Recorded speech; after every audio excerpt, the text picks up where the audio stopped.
여러분 오늘도 잘 견디고 계십니까? 김명준의 뉴스파이터입니다. 정현종 시인이란 분이 이런 시를 썼습니다. 사람이 온다는 건 실로 어마어마한 일이다. 다른 의미이긴 하지만요. 요새 너무 공감 가는 구절입니다. 이 더위에 체온 36.5도인 사람이 다가오는 건 no!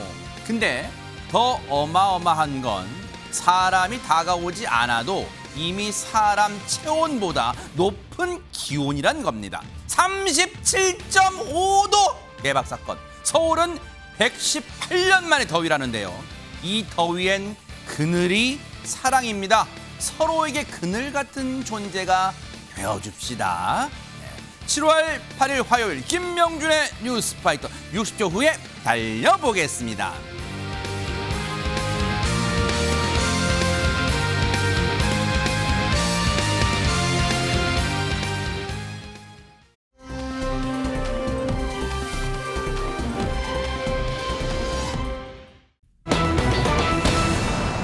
오늘요. 인터넷으로 기사를 접하신 분들 어머나 그러셨을 거예요. 오늘 이시영 씨를 둘러싼 깜짝 놀랄 소식이 전해졌어요. 안진용 기자님. 자, 이시영 씨가 둘째 임신 소식을 전했습니다. 이것만 놓고 보면 굉장히 축하받을 일이죠. 네. 근데 이시영 씨 불과 4개월 전에 이혼 소식을 전한 바 있습니다. 어떻게 된 건지 차근차근 말씀드릴게요. 네네. 일단 이시영 씨는 지난 2017년 결혼을 해서 이듬해 등남을 했습니다. 그런데 지난 3월 이혼 소식을 전했습니다. 그런데 최근 둘째 임신을 다시 고백을 한 거죠. 중요한 건 이 아이는 전 남편, 이혼한 남편의 아이가 맞습니다. 오늘 SNS에 고백한 내용을 말씀드리면 네. 현재 저는 임신 중입니다. 결혼 생활 중 시험관 시술로 둘째 아이를 준비했고 막상 배아 이식은 받지 않은 채 이혼을 한 상태였다는 거죠. 아니 그러니까 이제 안진용 기자님 시청자분들이 아마 이제 손가락을 꼽아보고 계실 거든. 아니 그러니까 지난 3월이에요. 지난 3월에 이 전 남편과 분명히 이혼했는데 지금 7월 8일인데 어떻게 어떻게 지금 이게 임신이 가능하냐 지금 그걸 지금 손 꼽아볼 거 아니에요 지금 몇 달 지났는데. 예, 두 사람은 결혼 생활 중에 시험관 시술로 둘째 아이를 준비를 했었던 겁니다. 그리고 이 당시 채취한 난자와 정자를 수정시킨 배아를 냉동 보관하고 있었다는 거죠.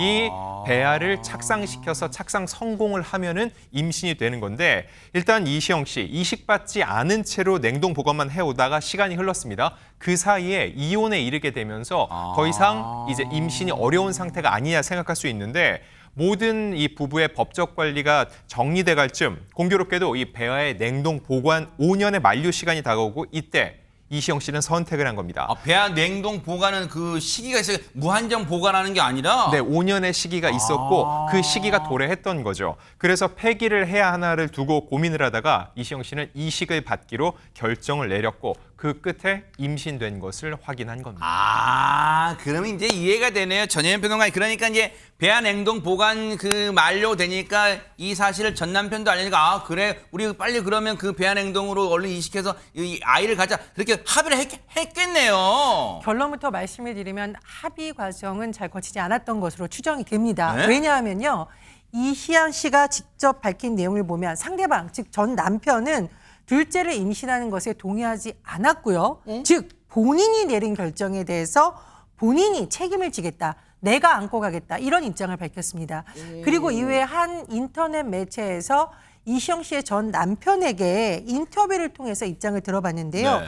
이시영 씨의 전 남편 역시 둘째 임신에 반대한 거 맞다. 왜냐하면 이제 이혼산 상태이잖아요. 그렇지만 아이가 생겼으니까 아빠로서의 책임은 다하려고 한다. 이렇게 입장을 밝혔는데 다만 이제 두 사람이 이혼은 했지만 첫째 아들이 있습니다. 그래서 전처와 자주 교류하며 지냈고 네. 또 앞으로 태어날 아기 둘째 출산과 양육에 대해서도 필요한 부분을 협의해 각자 역할에 최선을 다하겠다. 이렇게 입장을 밝혔습니다. 그나마 뭐 해피엔딩? 뭐 해피엔딩까지는 모르겠지만 행복하게 지금 그나마 순조롭게 진행된 건 지금 여러분 들으신 것처럼 전 남편분이 뭐 극렬하게 반대하거나 분노하거나 왜 내가 반대했는데 이거 배아를 이식해서 지금 둘째를 가진 거야라고 막 극렬하게 반대하거나 화내는 건 아니잖아요. 그러면 일단은 한 곱이 넘겼어요. 근데 이 대목에서 박주희 변호사님 시청자분들 궁금하실 거예요. 냉동 배아를 분명히 보세요. 거기에는 부부, 당시의 남편과 아내 두 사람이 다 합의해야 될 텐데 지금 전 남편은 냉동 배아를 이식하는 걸 반대했다는데 이시영 씨가 혼자 찬성한다고 이게 되는 거예요? 이게 이 부분이 지금 우리나라 입법의 미비입니다. 우리나라의 생명윤리법이라고 해서 이 배아를 만들기 위해서 난자와 정자를 채취할 때는 당사자와 그 당사자의 배우자의 동의를 얻도록 되어 있습니다. 그러니까 사실은 이시영 씨나 이시영 씨의 전 남편 같은 경우 채취할 당시에는 모두 동의를 했을 거거든요. 그런데 문제는 그렇게 채취해서 수정된 배아를 이용할 때는 또 다시 동의를 얻어야 되느냐, 이 부분에 대한 규정이 없어요. 그래서 동의가 없어도 이 이식이 가능할 것이냐, 아니면 동의를 받아야 될 것이냐, 이 부분에 대해서 지금 입법에 미비가 있는데 이게 실제로 우리나라에도 2017년에도 유사한 소송이 있었습니다. 이 이시영 씨와 정말 유사하게 이혼 전에 이 냉동된 난자와 정자를 가지고 이 수정을 해서 이혼 후에 이제 전 부인이 임신을 한 거죠. 이거에 대해서 이 전 남편이 이 병원을 상대로 손해배상 청구 소송을 했습니다. 왜 나의 허락을 받지 않고 이 수정된 배아를 이식을 했느냐. 그런데 이 당시에는 이 병원의 손을 들어줬습니다, 법원은. 왜냐하면 이 정자를 채취할 당시에 사실상 이걸 나중에 수정된 배아에 대한 이용까지도 사실은 묵시적으로 동의한 거 아니냐. 만약에 당신이 이걸 사용에 대해서 원하지 않았다라고 하면 폐기를 요청했었어야 되는데 폐기를 요청하지 않았느냐라고 해서 이 부분에 대해서 이 병원의 손을 들어줬는데요. 또 문제는 미국 같은 경우는 부모가 되지 않을 권리라는 걸 인정을 해서 나의 동의 없이 냉동된 난자나 정자를 통해서 수정된 배아에 대해서 함부로 사용하는 거에 대해서는 또 금지를 하고 있습니다. 거기는 어쨌든 미국은 우리보다는 제도적으로 약간 뒷받침이 돼 있네요. 한쪽 배우자만 허락한다고 지금 되지는 않는 쪽인 것 같은데 그럼 보세요. 박선미 변호사님. 궁금증이 지금 꼬리에 꼬리를 무는 게 지금 이혼 후 지금 이시영 씨는 전 남편인 상태잖아요. 배우자가 즉 당시의 배우자가. 그러면 보세요. 이혼 후에 냉동 배아를 어쨌든 이식해서 둘째가 생긴 거잖아요. 이혼 후에. 그럼 이 아이 둘째에 대해 지금 임신이 된 둘째 아이에 대해서는 뭐 친권, 양육권 이 문제는 어떻게 되는 거예요? 우리 민법은 친생 추정 규정을 두고 있습니다. 아내가 혼인 중에 임신한 자녀는 남편의 자녀로 추정하고 있는데 다만 혼인 관계가 종료된 날부터 300일 이내에 출생한 자녀는 혼인 중에 임신한 것으로 추정합니다. 결과적으로 이혼 후 300일 이내에 출생한 경우에는 전 남편의 친생자로 추정하고 이혼 후 300일 이후에 출생한 자녀는 전 남편의 친생자로 추정하지 않습니다. 이 사안에서 이시영 씨와 전 남편은 이미 올해 3월 이혼했고 둘째가 출생하기까지는 상당한 기간이 경과할 것으로 전망됩니다. 이에 따라 이혼 후 300일 이후에나 둘째가 출생할 것으로 보이는데 이에 따라 전 남편의 친생자로 추정되지 않습니다. 이에 따라서 이시영 씨는 둘째를 출산하게 되면 곧바로 자신의 성을 따르는 형태로 출생 신고를 할 것으로 보이고 어머니인 이시영 씨에게는 친권, 양육권이 발생하고 양육 의무도 부담하게 됩니다. 만약 전 남편에게 이와 같은 권리, 의무가 발생하게 하기 위해서는 인지 절차를 밟아야 합니다. 전 남편이 스스로 이 둘째를 두고 인지 절차를 밟거나 이 둘째 또는 이시영 씨가 전 남편을 상대로 인지 소송을 제기해야 하는데 전 남편의 태도에 비춰볼 때는 스스로 인지 절차를 밟을 것으로 보입니다. 인지 절차를 밟게 되면 이제 아버지가 된 전 남편에게는 양육 의무가 발생하게 되고 친권, 양육권도 발생하게 되는데 친권, 양육권의 구체적인 형태는 어머니인 이시영 씨와 협의 절차를 거쳐야 합니다. 현재까지 양측의 태도에 비춰보면 이시영 씨가 둘째를 직접 양육하고 전 남편이 양육비를 지급하는 형태가 될 것으로 전망됩니다. 그래서 모르긴 몰라도 앞서 전 남편분이 인터뷰에서 밝힌 내용을 보면 당시에 이 배아를 이식한 냉동 배아를 이식하는 거를 반대하는 건 맞지만 그래도 임신이 됐으니 앞으로 이 둘째 아이에게 법적 책임을 다하겠다고 밝힌 대목이 뭔가 이미 이 법률적 관계다 다 확인해보고 그리고 의지, 이 양육의 의무도 다하겠다는 그 의지를 밝힌 것으로 이제 해석이 되는데 근데 안진용 기자님 사실 이시영 씨는 지난 3월 이혼 후에도 SNS 등을 통하여 활발하게 꿋꿋하고 밝고 씩씩하게 여러 활동도 하면서 한 아이의 엄마로서도 열심히 살았는데 어쨌든 오늘 이 소식이 전해지면서 이러쿵 저러쿵 말들이 나올 거란 얘기는 예상을 못했을까요? 했을 겁니다. 그럼에도 불구하고 본인이 이런 결정을 내린 데는 나름의 이유가 있을 건데 이시영 씨가 2018년에 첫 아들을 얻었어요. 그 아이가 벌써 초등학생이 됐습니다. 그리고 이시영 씨는 본인이 첫째 아이를 출산 후 키우면서 했던 후회들을 반복하고 싶지 않다. 이런 의지를 앞서 밝힌 적이 있는데 네. 과연 이 말이 무슨 의미가 있는지 직접 밝힌 내용이 있거든요. 어허. 일단 보신 후에 이어가 보도록 하겠습니다. 예전에는 촬영이 끝나면 이제 집으로 퇴근한다는 생각을 했는데 지금은 집으로 다시 출근한다라는 생각으로 네, 하고 있고요. 뭐 물론 달라진 점도 있지만 지금 주는 행복이 더 커가지고 되게 재밌게 하고 있어요.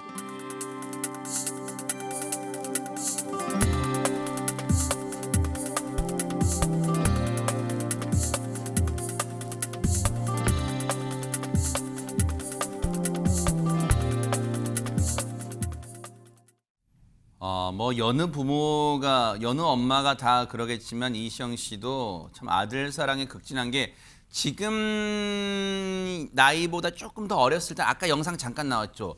아이를 등에 업고 그 가파른 산 등산하는 모습까지 정말 체력이 이시영 씨 체력 대단한 건 뭐 이미 익히 정평이 나 있잖아요. 그런데 지금 이 말인즉슨 그러면 안진용 기자님 2018년 인터뷰 때는 육아가 그래도 재밌었어요라는 건데 그러면 지금 와서는 뭔가 좀 지금 생각해 보니까 이게 장난이 아니네요. 힘드네요. 어떤 그런 거예요. 뭡니까 이게? 이제 첫째 아이들이 어느 정도 이제 성장을 해서 손이 덜 가겠죠. 네. 그때는 본인의 과거를 좀 더 객관적으로 들여다볼 텐데 한 해 한 해 시간을 보내면서 아이를 키울 때 본인이 너무 부정적인 마음을 가졌었다는 것을 후회하게 됐다는 거죠.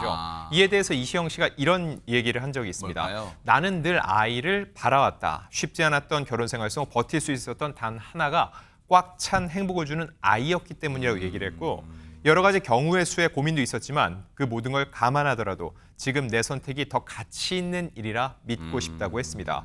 아울러 질책과 조언 얼마든지 겸손한 마음으로 받아들이고 혼자서도 아이에게 부족함 없도록 살아갈 것이라고 다짐을 했습니다.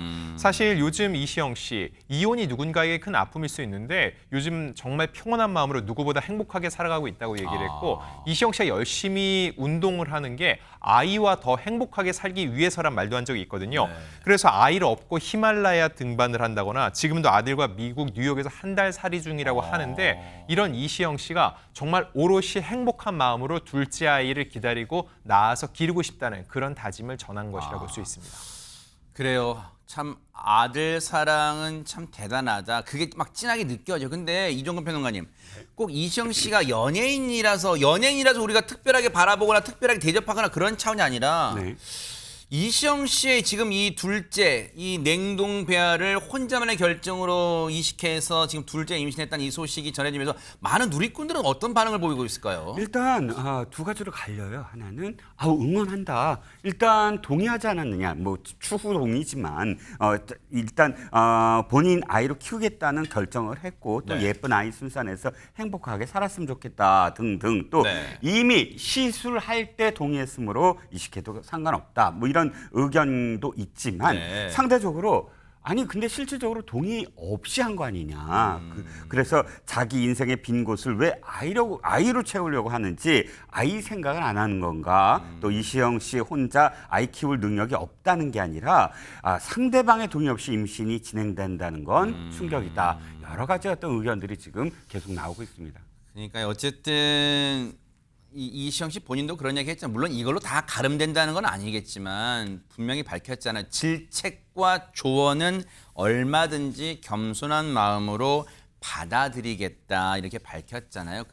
그리고 앞서 전 남편분도 사후 이미 이제 일은 지나버렸기 때문에 동의하겠다 했잖아요. 그러면 지금 우리가 이시영 씨한테 또 전 남편분한테 해드릴 건 뭐가 있을까요? 어떤 이러쿵저러쿵 막 손가락으로 막 뭐 비난 그런 댓글 다는 것보다는 새로운 생명, 요즘 인구 절벽, 대한민국이 인구 절벽 맞이하고 있잖아요. 새로운 생명을 잉태한 그 자체를 우리가 진심으로 이시영 씨에게 축복하고 축하하고 감사한 마음을 보내야 되지 않을까 그런 생각해 봅니다. 왜냐하면 다둥이 애국자잖아요. 그런 생각하면 좋을 것 같습니다.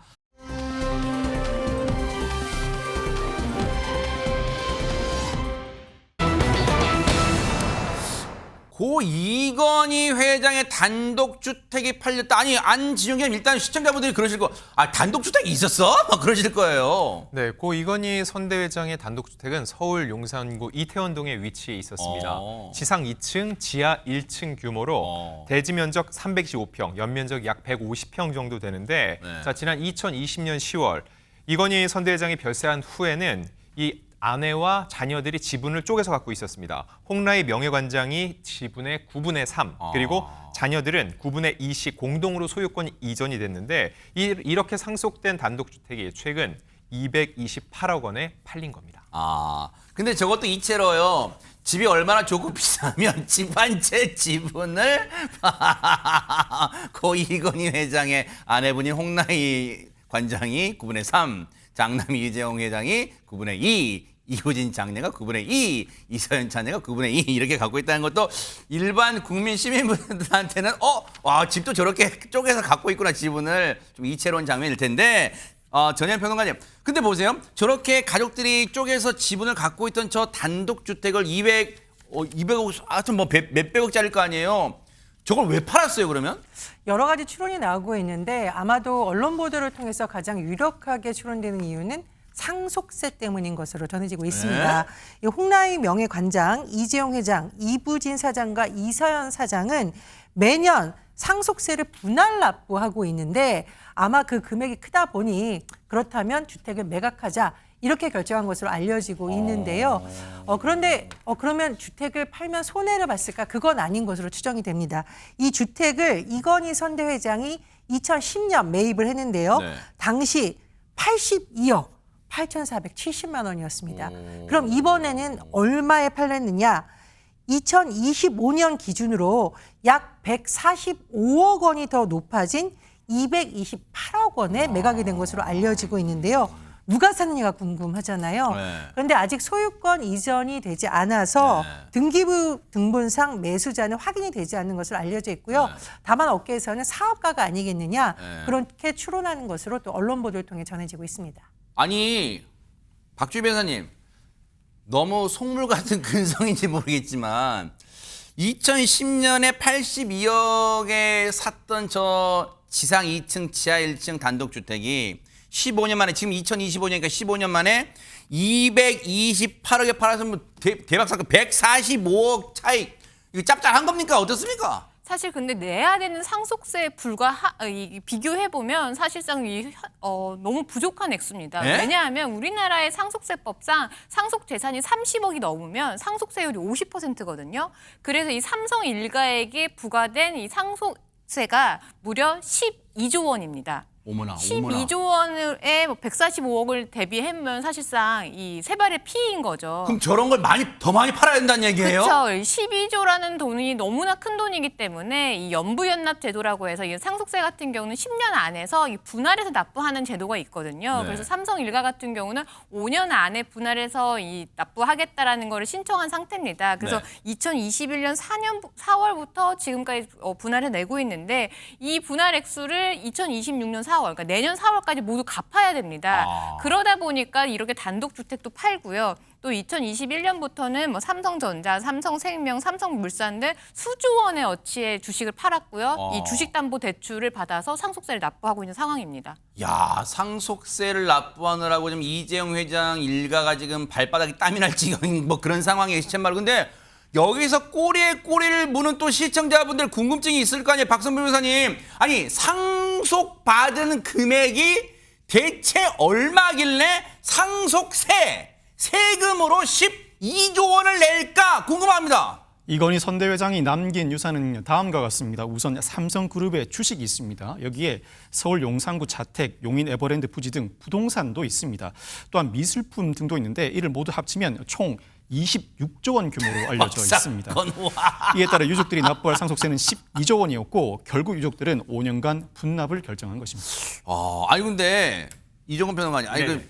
그냥 제가 진짜 또 속물근성에 단순 계산이 26조 원을 이 상속 받았어요. 네네. 근데 지금 26조 원 중에 12조 원을 상속세로 내면은 14조 원을 이제 받는 거잖아요. 네, 그렇습니다. 그럼 보세요. 단순 계산으로 상속세를 내려고 12조를 뭘 이것저것 막 팔아치워요. 네네. 그러면 이제 14호조만 오롯이 상속되는 거잖아요. 순익 네네. 계산해 보면. 네네. 그러면 굳이 하면 플러스 마이너스 하면 얼마 남는 거예요? 네, 우리나라 상속세가 좀 굉장히 다른 나라에 비해서 높습니다. 네. 특히나 대기업 같은 경우 이렇게 그런 재벌이라든지 이런 어떤 기준점을 넘으면 거의 60%까지 상속세를 내게 돼 있어요. 그래서 한 가지 제가 이제 좀 다른 얘기를 하면 3세븐이라고 우리나라의 손톱깎이 회사 그렇죠, 있었죠. 강소기업이었습니다. 네. 전 세계의 손톱깎이는 전부 다 대부분 그거예요. 거의 네. 3세븐이었어요. 그런데 상속세가 너무나 아까 그 창업자가 그 별세라고 상속세가 너무나 많아서 그 회사를 처분을 했어야 됐다. 왜냐하면 상속세를 다 못 내는 어떤 지경이 네. 있어서 그런 상황이라 어쨌든 지금 한 12조 가까이 되는 어떤 상속세는 삼성이니까 그러니까 네. 더군다나 우리가 조금 굉장히 큰 어떤 규모의 상속을 해야 되는 경우니까 특별히 저렇게 또 많이 네. 상속세가 부과가 된 겁니다. 그래요. 어쨌든 상속세를 성실하게 납부하는 모습을 보이는 것도 많은 국민에게 또 어떤 귀감도 되는 거니까요. 세금을 성실하게 납부하는 것도 좋은 거잖아요. 앞으로 또 어떻게 이 납부할지 좀 지켜보도록 하겠습니다. 이건 억소리가 아니라 조소리가 났습니다. 대단합니다.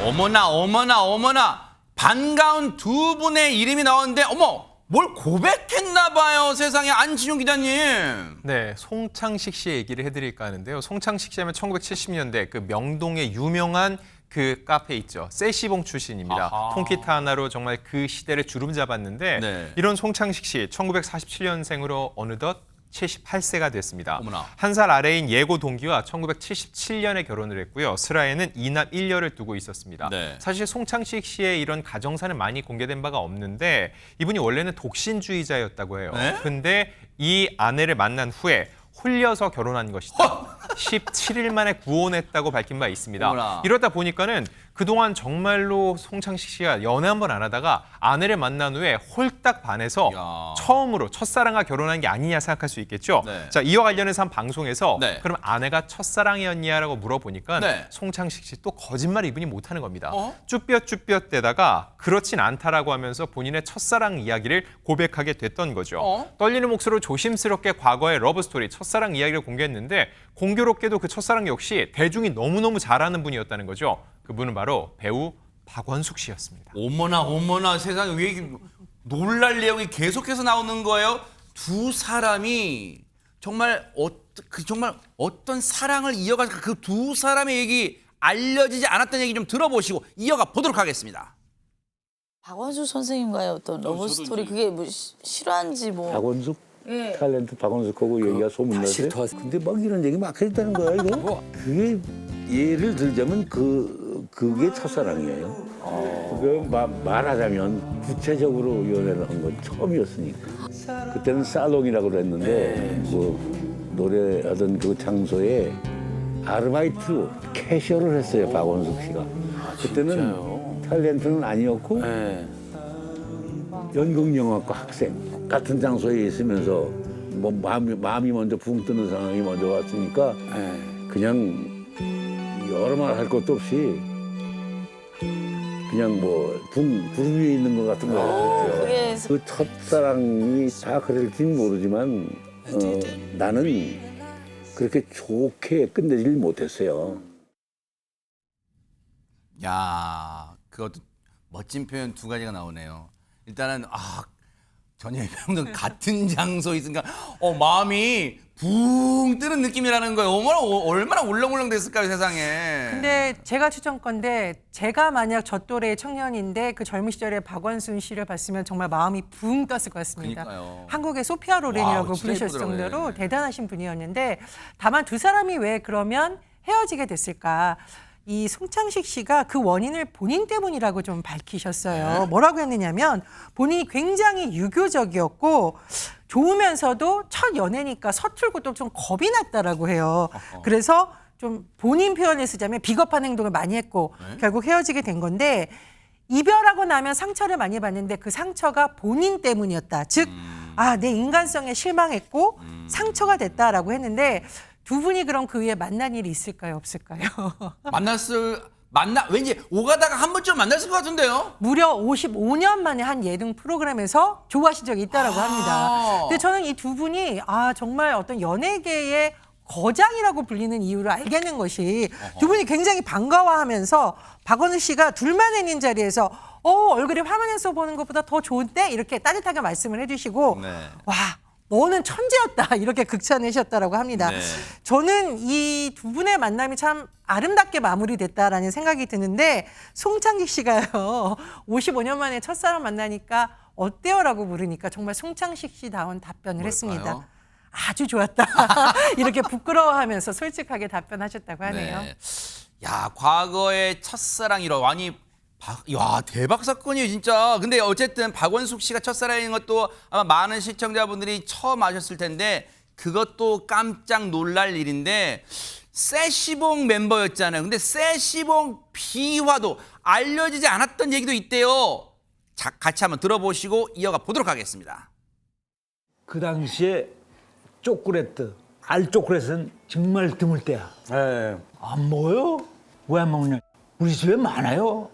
그래서 그냥 곱잖네. 그게 최초의 폭행이었고 그 후로는 폭행 사건이 없어. 우리 집에 많아요. 거짓말하는 것 같아서.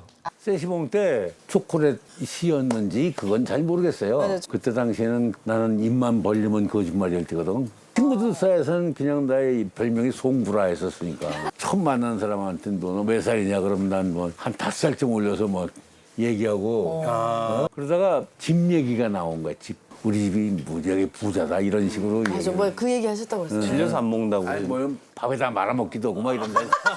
평소 때 그냥 하는 얘기니까 그렇게 얘기를 했는데 느닷없이 그냥 손이 팍 날라온 거예요. 그냥 팍 때렸는데 코피가 칙 난 거야. 코를 맞아가지고. 그래갖고 그걸로 인해서 안 그 하셨- 습관이 고쳐졌구나.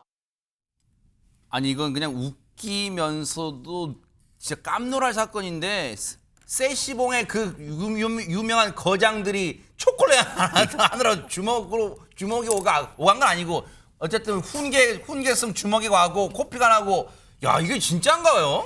근데 들여다보면 그냥 거짓말을 해서 선배가 그냥 뭐 훈계를 했다 이런 내용은 아닙니다. 왜 이런 말을 했을까를 들여다보면 네. 좀 가슴 아픈 사연이 있어요. 송창식 씨는 정말 가난했습니다.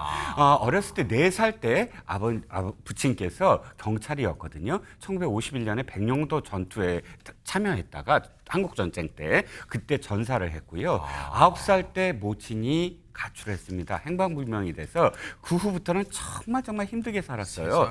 해태 조각상 아세요? 예. 해태 조각상. 예. 그게 수도권의 경계입니다. 그래서 안녕하세요. 여기서부터 서울입니다. 하고 해태 조각상이 맞아요. 있잖아요. 네. 그 해태 조각상의 반은 내가 만들었어. 라고 송창식 씨가 얘기를 해요. 석공이었던 거지요. 힘들어서. 세상에. 그래서 세시봉에 왜 갔냐면 밥 먹여준다니까.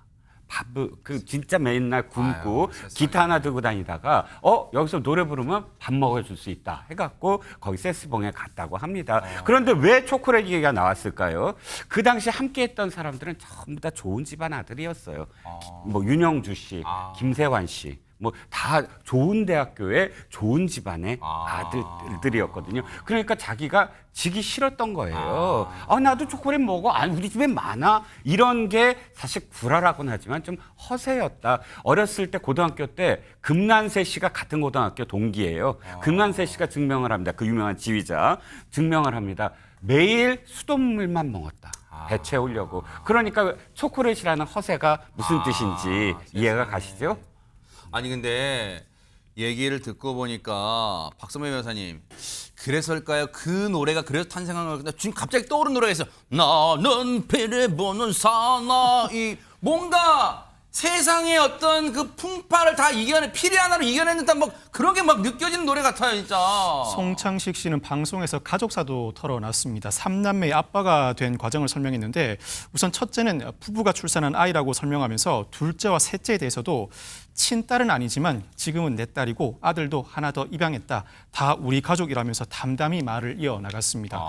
우선 둘째와 관련해서는 미국의 쌍둥이 처형이 한국 아이를 입양하려고 했는데 당시 법이 바뀌면서 아이를 미국으로 데려갈 수 없는 상황에 처했다고 합니다. 입양 절차가 막히니까 결국 송창식 씨 부부는 그 아이를 키우기로 결정했다고 합니다. 또 셋째와 관련해서는 처형이 결국 입양을 포기하고 인공수정으로 아이를 낳았는데 형편상 아이를 키울 수 없는 상황이 됐답니다. 세상에. 그때 미국에 여행 갔을 때 아내가 그 아이를 안았는데 아이가 떨어지지 않더랍니다. 아이고. 결국 막내까지 입양하게 됐다고 합니다. 아니 얘기 들어보니까 글쎄요. 어렸을 때 배를 골고 아픔을 다 겪어서 그럴까요? 사실 애 한 명 더 생기면 키우기가 빠듯할 텐데 애 둘을 더 건사했어요.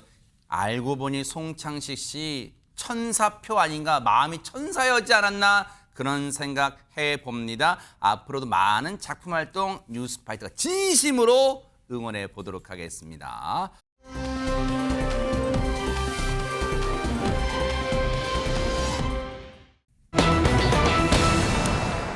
안철수 의원이 또 철수했다는 소식이 들려왔는데 대체 무슨 일일까요? 영상 보시고 이어가 보도록 하겠습니다. 만약에 전대가 8월 중순에 마친다고 하면 아마도 신임 당대표와 겹치는 부분이 있을 겁니다. 그래서 전대는 지금 생각하고 있지 않습니다. 오늘 출마로 이해하면 돼요? 예, 생각하고 있지 않습니다. 합의되지 않은 날치기 혁신위원회를 거부합니다. 그리고 저는 전당대회에 출마하겠습니다. 그 핵심은 인적 쇄신에 있었습니다. 인선안이 미처 합의되기 전에 먼저 저희들이 이런 인적 쇄신안에 대해서 최소한의 인적 쇄신안 두 분이라고 말씀드릴게요. 에 대해서 인적 쇄신안을 비대위에서 받을 수 있겠는지 그 의사부터 먼저 타진을 했는데 결국은 받지 않겠다는 그런 답을 들었습니다. 그래서 만약에 그렇다면 제가 혁신위를 할 이유가 없다 한다고 하더라도 그게 받아들여지지 않으면 실패하고 우리 당에는 더 큰 해가 될 거다 이런 판단을 하게 됐습니다. 지난 대선 기간 동안에 일종의 정치적인 책임을 지는 자리에 계셨던 분들에 대해서 말씀드린 겁니다. 안철수 의원이 어떤 저 인터뷰를 또 기자들의 일문일답에 응하면서도 뭔가 결기 또는 분노, 분기탱천 그런 게 느껴진 게 왜냐하면 뭔가 막 입술을 조금 떨면서 이 격한 감정을 억누르려는 게 느껴지는 그런 모습이었어요.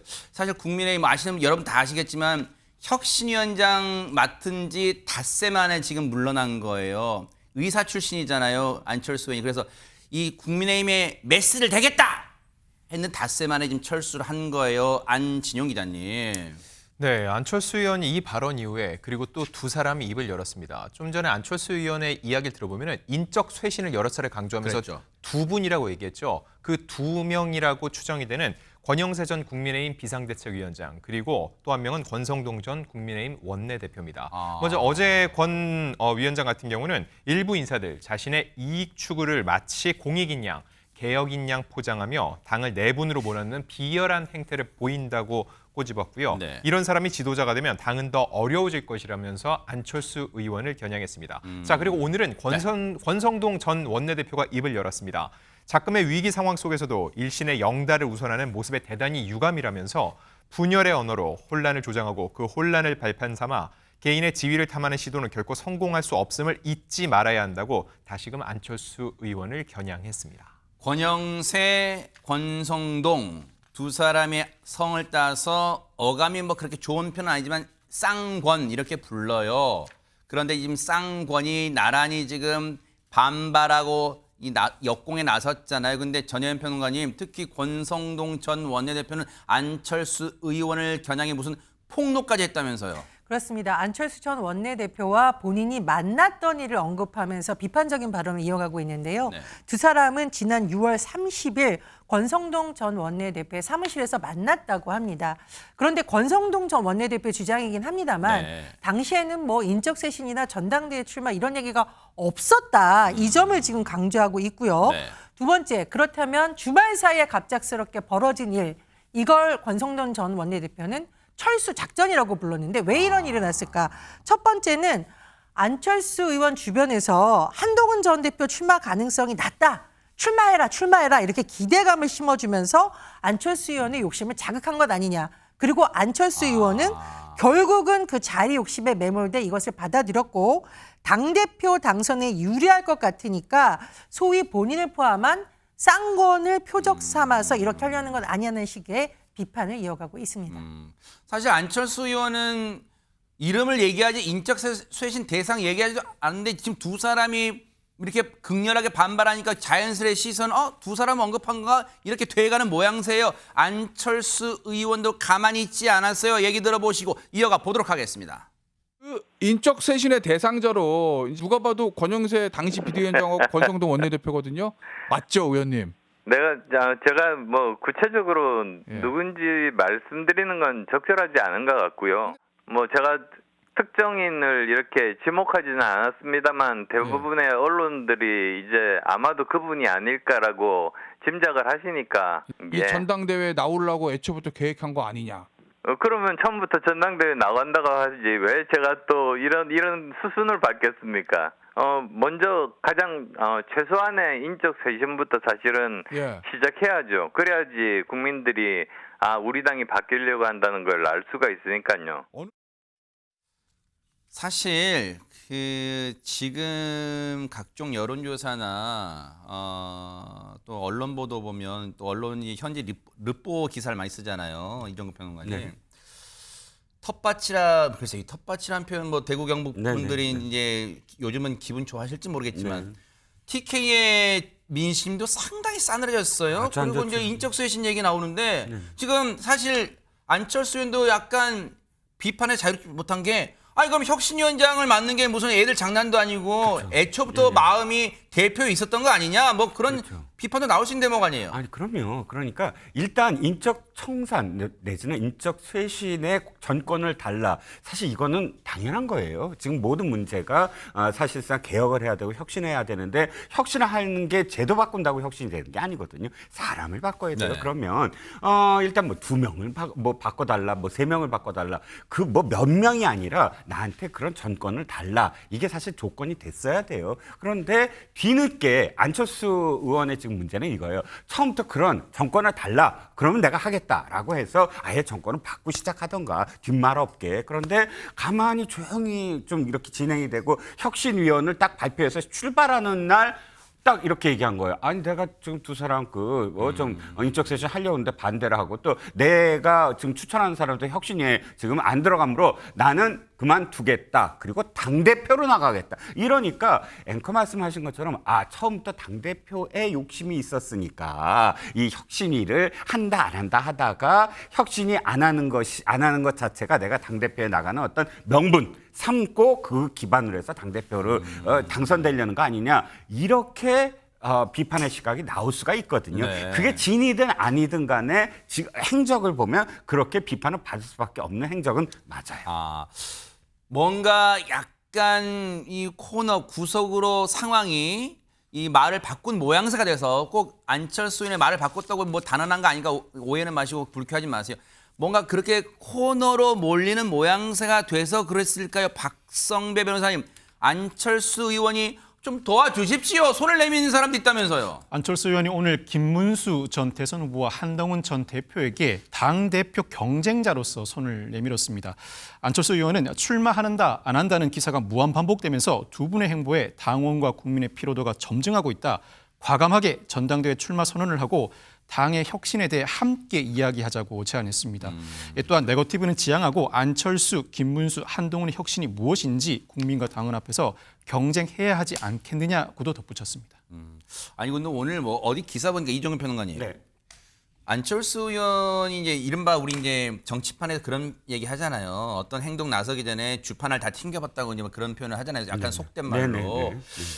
일각에 어떤 보도 보니까 한동훈 전 대표가 당대표 나올 가능성이 좀 희박하니까 안철수 의원이 결심했다 뭐 그런 얘기도 나오고 막 그래요. 네네, 그런 이야기가 지금 뭐 주변에서 굉장히 많이 나와요. 이게 뭐냐면 안철수 의원이 갑자기 혁신위원장 한다고 그러다가 당대표 바꾼 이유가 뭘까라고 궁금해하니까 거기에 대해서 이렇게 이야기가 나오는 겁니다. 안철수 후보 측이 그러니까 안철수 의원 측에 가까운 사람들이 지난 주말에 계속 안철수 의원에게 이야기를 했다는 거예요. 어떤 이야기?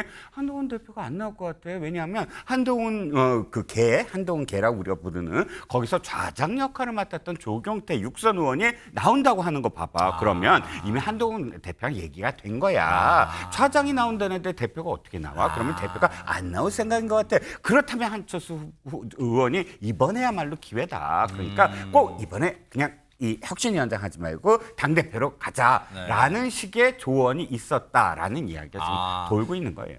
여기에다가 더 이제 채찍질을 하는 게 뭐냐면 그런 분위기를 이 사람의 발언도 김문수, 한동훈은 좀 나오지 말아요. 이런 얘기를 하고 있어요. 한번 들어보시고 이어가 보도록 하겠습니다. 네, 새 당대표로 김문수 전 후보 또 한동훈 전 대표 이야기 계속 나오고 있어요. 네. 두 사람 모두 출마하겠다는 얘기를 하지 않고 있고요. 어떻게 전망하세요? 저 개인적인 생각은 이번에 대선 후보로 나왔던 멤버들은 저는 출마를 안 했으면 좋겠습니다. 그래요? 예. 왜 그러냐면은 우리가 대선에 패배를 했잖아요. 정말 지금 현재 우리 국민들이 바라는 거는 국민의힘이 이 상태로는 안 된다. 그리고 변화를 해야 된다. 이런데 미래지향적으로 지금 가야 되지 않겠어요? 저는 젊은 층이 가급적이면은 나와서 우리 국민들에게 또 우리 당원들에게 변화하는 모습을 보여주는 후보가 나왔으면 좋겠다. 그렇죠. 물론 꼭 누구는 되고 누구는 안 되고 시기 그게 또 바람직한 건 아니지만 어쨌든 그러면 누가 있어요? 그 저 두 사람 만약에 두 사람 진짜 안 나온다고 결심한다면 누가 국민의힘에 있어요? 누군가가 나와야 되는 게 굉장히 상상력의 저는 바람이에요. 왜냐하면 그 이외의 사람들은 늘 나온 사람들. 늘 당대표 선거, 대통령 선거, 늘 되풀이되던 분들이 지금 또다시 거론되잖아요. 저는 김대식 의원의 지금 의도나 의미나 여기에 찬동하지 않는 부분이 있지만 그럼에도 불구하고 좀 더 새로운 얼굴이 딱 나와서 등장해서 바꿀 수 있으면 하는 바람은 저도 있거든요. 그러니까 지난번에 저는 이준석 지금 개혁신당 대표로 나오려는 이준석 의원이 우리 이 당의 국민의힘 당의 대표가 됐을 때 굉장히 충격적이었어요. 민주당도 되게 충격이었거든요. 당시 이재명 대표하고 이준석 대표하고 만약에 딱 같이 투샷으로 있는데 양당 대표의 어떤 그런 그 세대 차이 이런 것들이 굉장히 걱정됐을 거예요. 민주당은. 그런데 그런 어떤 흐름이 사실 잘 이어지지 않는 것 같아서 아마도 김대식 의원도 좀 더 역동적인 어떤 후보, 역동적인 그러니까 시나리오. 이런 분위기야, 이런 사람도 나와, 이런 바람도 일각에서는 나오고 있다는 겁니다. 마지막은 전현 평론가님께 질문 드려볼게요. 홍준표 전 시장의 이제 김대식 의원이 홍준표 전 시장의 측근이었으니까 신당 창당은 안 할 것 같다는 게 이제 본인 이제 뇌피셜이에요. 근데 가만히 있을까요? 어떻습니까? 예, 제가 보기에는 가만히 있지 않을 것 같습니다. 다만 그 시기를 볼 것 같은데요. 아마 국민의힘이 지금처럼 뭐 각종 여론조사에서도 크게 좋은 성적을 못 내거나 민심의 어떤 기대를 못 받는다면 아마 본인이 구원투수 역할을 하면서 나올 가능성이 있다고 보고요. 그 시기는 아마 지방선거 이전이 되지 않을까 싶습니다. 그 이유는 뭐냐 하면 정치인이 등판해서 뭔가 실적을 냈지 않으면 야당 정치인이 돋보기가 굉장히 어렵고 말씀해 주셨지만 지금 세대적으로도 보다 새로운 사람이 나와야 되는 욕구가 있기 때문에 아마 그 시점을 조율하지 않을까 그런 생각이 듭니다. 정치는 생물이라고 하죠. 안 나올 듯 어떤 일이 벌어지지 않을 것 같으면서 갑자기 벌어질 수 있는 게 정치니까요. 앞으로 어떤 일이 또 어떤 행보, 누가 어떤 행보를 할지 뉴스파이터가 차분하게 따라붙어 보도록 하겠습니다.